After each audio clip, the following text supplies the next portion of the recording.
에베소서 강해 설교 27번째입니다. 그리스도인의 관계, 그리스도인의 가정윤리 3번째입니다. 예전에 길가 구두 수리점에서 신발을 고친 적이 있었는데, 그 구두를 수리하시던 아저씨가 구두를 수리하시면서 제게 자기 아들 자랑을 했습니다. 자기 아들이 이번에 서울대학을 갔다고 자랑을 했습니다. 요즘같이 대학 들어가기가 힘든데, 아니 구두가게를 하시면서 서울대학을 보냈으니 얼마나 자랑스러웠겠습니까? 그래서 제가 참 좋으시겠습니다. 어떻게 그렇게 좋은 아들 두셨습니까? 라고 말하니까 이분이 참 재밌는 교육법을 가지고 계셨더라고요. 그 구두가게를 하시면 되게 피곤하신데, 아무리 피곤해도 집에 가면 저녁을 먹자마자 아이들과 함께 책을 본답니다. 아이들이 책을 보면 자기는 신문을 보거나 꼬박꼬박 졸아도 꼭 뭔가를 펴놓고 있답니다. 그러면서 아주 어릴 때부터 그렇게 아이들에게 그 책 읽는 습관을 기르었더니 아이들이 점점 크면서 그 책 읽는 습관으로 공부를 하는데, 여러분 이 독서의 이 지경이 넓어지면요 학습량이 엄청나게 많이 발달합니다. 그러니까 그런 학습량으로 공부를 하니까 학습 효과가 엄청났던 것이죠. 그 이제 이 어르신 얘기를 들으면서 이 교육법이 정말 맞다라는 것을 증명하는 연구 결과가 있습니다. 그 미국 조지아 주립대학의 경제학 박사인 토마스 스탠리 교수가 부의 세습에 관한 그 연구를 했습니다. 그 부를 어떻게 세습하게 되었는가라는 연구를 했는데, 20년 동안 미국을 움직이는 100만 장자들, 그 100만 장자들의 성장 과정과 흥망성쇠에 관한 역사를 연구한 것이죠. 그 결과 미국 재벌의 80%가요, 그 부모의 그 계층이 중산층 이하 또는 노동자 출신의 자녀들이었답니다. 이거 놀랍지 않습니까? 그러니까 고작 20%만이 그 진짜 아버지의 부모의 부를 물려받아서 그 부자가 된 것이라는 것이죠. 그래서 이제 그 자수성가한 그 부자들을 보면서 공통점이 뭔가를 발견하게 됐는데요. 그 공통점이 뭐냐면 다 부모로부터 물질적 유산을 이렇게 받은 것이 아니라 그 부모로부터 좋은 습관을 이렇게 물려받았다라는 것입니다. 그러니까 구두방에 있는 그 아저씨가 자녀에게 독서하는 좋은 습관을 물려준 것은 어떻게 보면 토마스 스탠리 교수의 이 연구 결과에 합한 그런 어떤 결과라고 할 수가 있는 것이죠. 우리 여기에서 부모가 자녀에게 진짜 물려주어야 할 유산이 무엇인가를 생각하게 됩니다. 여러분은 여러분의 자녀에게 무엇을 유산으로 남겨주고 싶습니까? 여러분 이렇게 오늘 이 좋은 습관을 물려주는 것을 보면서 부모와 자녀와의 관계에 이 접합점을 찾을 수가 있습니다. 아무리 많은 재산을 물려주어도 자녀가 인격적으로나 어떤 삶의 어떤 방법에 성숙하지 못하면 그 재산들을 부모가 원하는 바, 뜻한 바대로 사용하지도 못하고 다 허비해서 오히려 부모와 좋은 관계를 망쳐버리게 될 때가 많습니다. 믿음의 부모가 자녀에게 남길 진정한 유산은 무엇일까를 다시 한번 생각하는데요. 동시에 오늘 본문 말씀해 보시면 믿음의 부모인 그 부모와 자녀가 어떤 관계를 형성하고 있는가를 우리에게 잘 설명하고 있습니다. 이런 관계 형성이 확장되어서 주인과 종의 관계는 어떻게 형성되어졌는가도 우리가 살펴볼 수가 있습니다. 오늘 이 시간에 바울이 언급하고 있는 부모와 자녀 간의 관계가 어떠해야 하고 주인과 종의 관계는 어떠해야 하는가를 한번 살펴보면서 어떤 일이 전제되어야 지금 바울이 얘기하고 있는 이 관계가 온전하게 형성될 수 있을까를 함께 생각하는 시간을 가져보고자 합니다. 먼저 사도 바울이 얘기하는 부모와 자녀와의 관계입니다. 먼저 자녀들은 부모에게 순종하고 부모는 자녀들을 노엽게 하지 말아야 한다라는 것입니다. 1절로 4절의 내용이 바로 방금 말씀드렸던 내용입니다. 바울은 자녀들에게 주 안에서 부모에게 순종할 것을 권면하고 있습니다.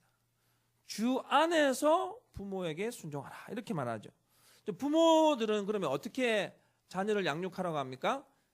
주의 교훈과 훈계로 양육하라.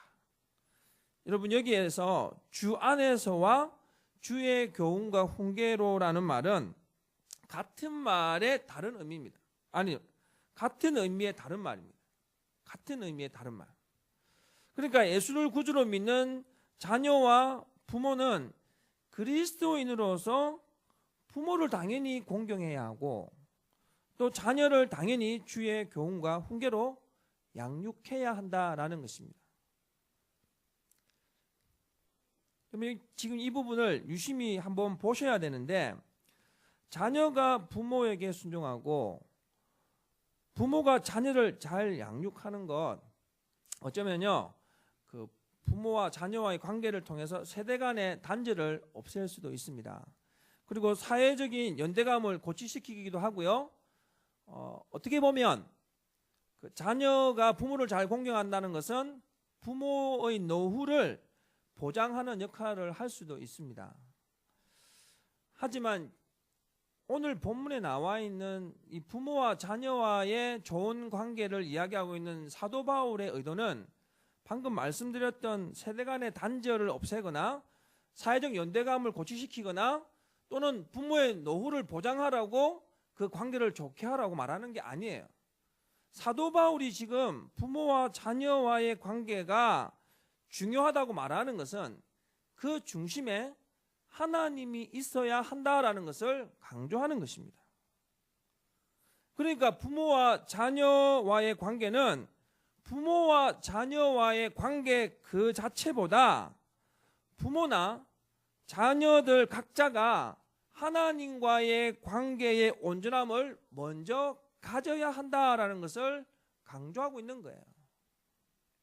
다시 한번 말해볼까요?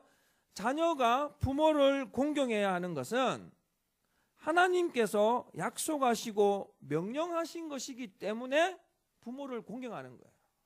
자, 오늘 말씀에 나와 있죠. 내 아버지 어머니를 공경하라. 이것은 약속이 있는 첫 계명이니 첫 계명이에요. 그러니까 하나님께서 우리에게 명령하셨고 약속하셨기 때문에 부모를 공경하는 거지 어떤 내 부모를 사회적 연대감이나 노후 보장을 위해서 공경하라고 사도 바울이 얘기한 게 아니라는 거예요. 두 번째, 부모 역시 마찬가지입니다. 부모 역시 예수를 구주로 고백한 삶을 살기로 작정했기 때문에 하나님께서 허락하신 선물인 자녀를 주의 말씀으로 순종하여서 주의 훈계와 교훈으로 양육하는 것입니다. 결국 자녀의 부모 공경과 부모의 자녀 양육이라는 관계, 여러분 여기에는 먼저 자녀나 부모 각자가 하나님과의 온전한 관계 형성에서부터 시작된다는 것을 바울은 힘주어 말하고 있습니다. 어려운가요? 그러면 종과 주인의 관계는 어떨까요? 종은 상전에게 순종하고 상전은 종을 존귀 여겨야 합니다. 이 부분도 마찬가지입니다. 여기서도 종과 상전의 관계 역시 종과 상전의 관계 그 자체만으로 보아서는 안 됩니다. 뭐 종 그리고 주인 이런 어떤 자체의 관계 형성에 대한 세상적이고 일반적인 얘기를 하는 게 아니에요. 여기서도 마찬가지입니다. 종이 주인을 잘 섬기면 그 주인에게 잘 섬기면 사실 여러분 주인을 잘 섬기면 무슨 일이 생깁니까? 콩고물이 조금 더 떨어져요. 그리고 신상에 유익이 있을 수도 있습니다. 하지만 바울이 지금 강조하는 종이 주인을 섬기는 그 섬김의 중심에 반드시 그리스도가 있다는 것을 이야기하고 있다는 것입니다. 그래서 바울이 뭐라고 합니까? 종들이 상전에게 하는 것이 그리스도에게 하듯 하고 주께 하듯 하라고 말하는 거예요. 상전, 주인 역시 마찬가지입니다. 여러분, 종들을 마냥 종으로만 생각해서는 안 됩니다. 왜냐하면 역지사지 얘기를 합니다. 여기에 보시면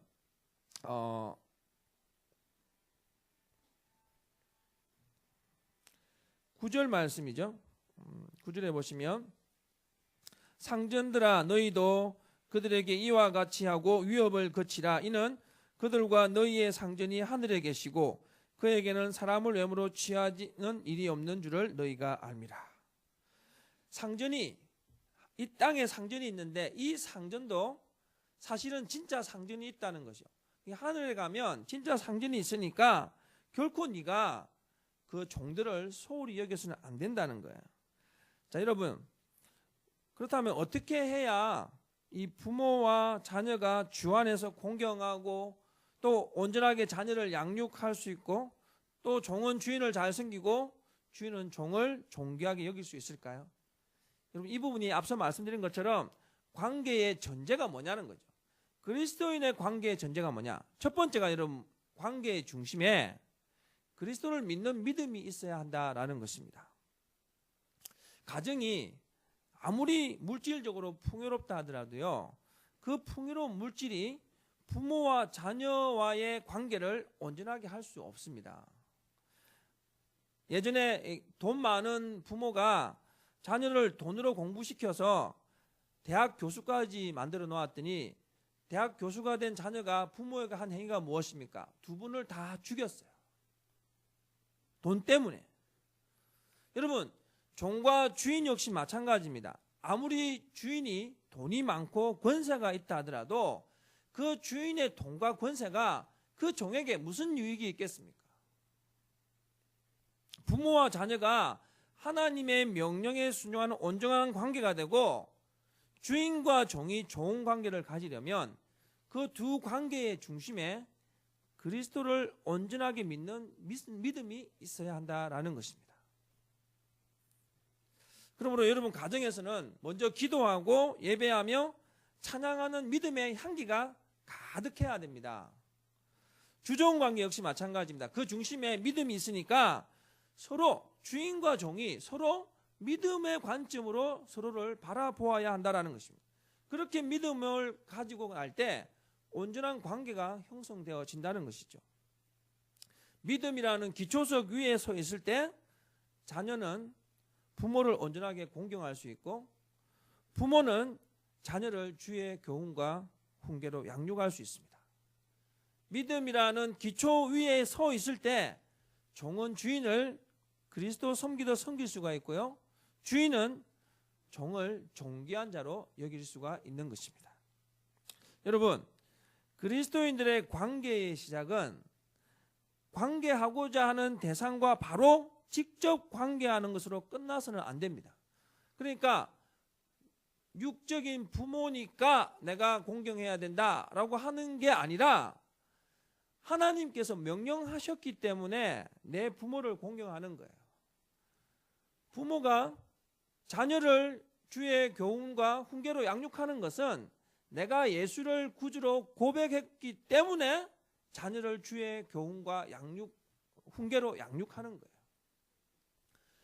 종은 주인을 그리스도 섬기듯 섬기는 이유는 그가 예수를 주라고 고백했기 때문에 그가 그렇게 주인을 섬기는 것이고, 주인은 종을 존귀한 자로 여기는 이유는 예수를 믿음으로 인생 여정을 걸어가기를 작정했기 때문에 종을 존귀하게 여기는 것입니다. 여러분, 그러므로 우리들은 가장 먼저 우리의 믿음이 지금 어떠한가를 점검해 보아야 합니다. 부모는 부모로서 나의 믿음이 어떠한가? 자녀는 자녀로서 나의 믿음이 어떠한가? 무엇보다 종은 종으로서, 주인은 주인으로서 예수님을 온전히 믿고 있는가를 스스로 그 믿음을 점검해 보아야 합니다. 그 온전한 믿음으로 관계할 때 우리의 관계가 유익함이 되고 선한 영향력이 될 수 있는 것입니다. 여러분, 이런 선한 영향력을 더하는 믿음의 소유자들 되시기 바랍니다. 그러할 때 하나님이 기뻐하시는 부모가 되고, 하나님이 기뻐하시는 자녀가 되고, 하나님이 기뻐하시는 종이 되고, 하나님이 기뻐하시는 주인이 될 수가 있습니다. 이것이 바로 그리스도인의 관계의 출발점입니다. 둘째로 관계의 중심에 사랑과 신뢰가 있어야 합니다. 요즘에 제가 한 7년 전에 초한지를 읽었어요. 초한지. 그래서 요즘에 다시 한권으로 나온 초한지가 있어서 다시 초한지를 읽고 있는데, 초한지를 보면요, 한번 읽어보십시오. 초한지를 보면 항상 그 표지에 이렇게 나와 있습니다. 한번 잡으면 멈춰지지 않는 책입니다. 그래서 제가 예전에 읽을 때도 이 책이 멈춰지지 않아서 밤새 읽고 막 이랬는데, 이번에도 마찬가지로 시간 가는 줄 모르고 이 초한지를 읽고 있는데, 제가 초한지를 지금 한 3분의 2쯤 읽었어요. 초한지를 보면서 항상 떠오르는 생각이 뭐냐면, 초나라의 왕인 항우, 한나라의 왕인 유방이 있습니다. 그런데 항상 읽을 때마다 생각하는 것은 나는 과연 항우는 아닐까? 아니면 내가 유방일까라는 생각을 한다는 거예요. 항우는 굉장히 무자비하고 난폭합니다. 그런데 항우에게는 큰 나라와 권세가 있어요. 유방은 굉장히 인자하고 덕이 많습니다. 그렇지만 항우만큼 권세나 그 능력은 없었어요. 그래서 시간이 가면 갈수록 항우는 점점 더 권세와 힘이 떨어지는데, 그 유방에게는 점점 더 사람들이 몰려들기 시작합니다. 왜냐하면 그 덕과 인자함 때문에 점점 더 사람들이 몰려간다는 거예요. 여러분, 여기서 한 가지 깨닫는 게 뭔지 아십니까? 사람이 아무리 실력이 있고 탁월한 재능을 가졌더라도 그 실력과 재능 위에 사랑과 신뢰가 더하지 못하면 관계가 성숙으로 나아가지 못한다는 거예요. 부모와 자녀와의 관계나 종과 주인의 관계 역시 마찬가지입니다. 제 고등학교 친구 중에 아버지가 한의사고 어머니가 대학 교수인 친구가 있었습니다. 이 친구가 그 똑똑한 부모 밑에서 공부를 못해요. 제일 일찍 학교 오고 제일 늦게 집에 가고, 그 아이 별명이 돌가방입니다. 가방에 책을 가득 넣고 다녀요. 수학도 잘 못하면서 항상 실력 정석 책을 들고 다녔고, 영어도 잘 못하면서 항상 성문 종합 영어만 들고 다녔어요. 그런데 이 친구가 꿈이 한의학과예요. 여러분 생각해 보세요. 지금은 약간 한의학과 좀 떨어진 것 같은데, 제가 89학번인데요. 한의학과가 제일 셌습니다. 그래서 서울대학 갈 수 있는 수준이니까 한의학과를 간다는 건 사실 꿈 같은 이야기였죠. 그 재수를 하고 삼수를 하고 결국 한의학과를 못 갔습니다. 제가 그 친구를 우연찮게 길가에서 만나서 지난 인생 얘기를 하다가 제게 이런 말을 하더라고요. 자기는 한순간도 집에 들어가는 게 싫다는 거예요. 집에 들어가면 숨이 꽉꽉 막힌대요. 어머니 아버지의 잣대가 너무 엄격하다는 거예요. 너무 높다는 거예요. 늘 집에만 가면 초라해서 뭘 하나 하면 부모님이 항상 못 믿어 한다는 거예요. 그러니까 뭘 하더라도 늘 핀잔 맞고 주눅 들어가지고 자신 있게 하지 못한다는 거예요. 여러분, 여기 무슨 부모와 자녀 간에 온전한 관계 형성이 있겠습니까? 또 이런 가정도 있습니다. 한 장로님의 가정인데요. 이 장로님은 굉장히 믿음이 투철하십니다. 우리 두 분 장로님도 마찬가지 않습니까? 그런데 이 장로님이 일주일에 3번 가정 예배를 드립니다. 여러분, 한 번도 어려워 3번을 드려요. 3번을 드리는데 아이들이 예배를 안 오면 엄청난 체벌이 있답니다. 이 어릴 때부터 이런 그 체벌 때문에 자녀들에게 예배와 찬양은요, 행복과 즐거움이 아니고 공포와 경직된 어떤 예식 정도로만 생각된 거예요. 교회 와서 그런 예배를 드린 그 친구들이 교회에 오면 그 예배가 은혜가 되고 어떻게 감격이 되겠습니까? 여러분, 그렇게 드린 예배와 찬양이 과연 하나님과의 온전한 관계 형성에 무슨 도움이 되겠습니까? 예배하고 찬양함이 사랑이고 행복이 될 수 있는 것은 예배하고 찬양하는 그 사람이 직접 예수님을 만나야 돼요. 예수님 만남의 경험이 직접 그 사람이 경험해야 예배하는 자에게 주어지는 참된 자유를 경험할 수 있는 것입니다. 그러니까 부모가 자녀와의 온전한 관계 형성을 위해서는 뭐가 전제되어야 되냐면요, 사랑과 신뢰 그리고 믿음이라는 이 좋은 유산을 자녀에게 심겨 주어야 한다는 거예요. 여러분, 주인과 종의 관계 역시 마찬가지입니다. 이 부정적인 얘기인데요, 옛말에 이런 말이 있습니다. 뛰어난 주인은 있어도 탁월한 종은 없답니다. 이게 무슨 말인 줄 아십니까? 주인은 항상 종을 무시해도요, 종은 주인보다 뛰어나면 안 된다는 말이에요. 이 말 있는 거 아세요? 주인은, 뛰어난 주인은 있어도 탁월한 종은 없답니다. 여러분, 이게 무슨 주종의 좋은 관계를 형성할 수 있겠습니까? 종은 절대로 주인을 믿지 않습니다. 주인도 역시 마찬가지예요. 종을 믿지 않는 거예요. 이런 관계에서는 절대로 온전한 관계 형성이 되지 않습니다. 그러므로 주인은 종을 사랑하고 신뢰해야 합니다. 종 역시 마찬가지입니다. 주인을 신뢰하고 존경해야 합니다. 사랑이 넘치는 예배와 찬양, 화목과 너그러움의 믿음 생활이 부모와 자녀와의 관계를 온전하게 세워가는 비밀이에요. 그리스도를 믿는 믿음 위에서 신뢰와 사랑, 신뢰와 존경으로 종과 주인의 관계가 세워간다면 그 역시 그리스도인으로서 세워가는 가치 있는 관계가 될 것입니다. 여러분, 요즘처럼 관계가 이렇게 잘 세워지는, 그렇게 하는 것이 어려운 시대에도 없는 듯합니다. 왜냐하면 삶이 너무 팍팍해요.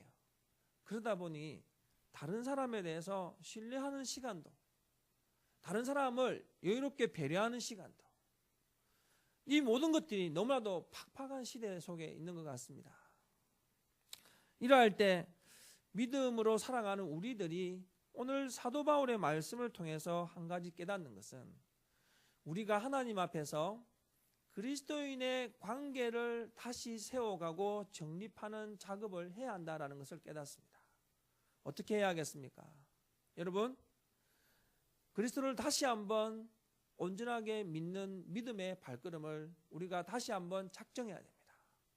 혹시 우리의 믿음이 많이 위축되어 있지는 아니한가? 우리의 믿음이 뜨거운 열정을 상실하고 있지는 아니한가? 하나님의 그 크신 은혜의 그 귀한 은혜의 감격을 상실하고 있지는 아니한가? 되돌아보면서 우리가 다시 한번 우리의 믿음을 재점검해야 될 줄로 믿습니다. 무엇보다 하나님께서 기뻐하시는 흐뭇한 관계를 위해서 내가 다른 사람에 대해서 얼마만큼 사랑하고 있는지, 얼마나 다른 사람을 신뢰하고 있는지, 얼마나 다른 사람들을 존경하고 있는지를 다시 한번 점검해 보아야 할 것입니다. 여러분, 여러분의 관계가 믿음으로 세워지는 관계이길 소망합니다. 이 관계를 사랑과 신뢰로 견고하게 하십시오. 이것이 우리가 만들어가야 할 관계입니다. 여러분, 지금 어떤 자리에 계십니까? 부모의 자리? 자녀의 자리? 주인의 자리? 아니면 종의 자리에 있습니까? 여러분, 그 자리에서 오늘 사도 바울이 우리에게 들려주신 그 그리스도의 관계를 온전하게 세워가기 위해서는 먼저 하나님과의 온전한 관계 형성이 시작돼야 될 줄로 믿습니다. 여러분의 관계가 그리스도로 인하여서 온전한 관계로 세워질 때 우리에게 주어지는 사회적인 관계도 온전하게 세워나갈 줄로 믿습니다.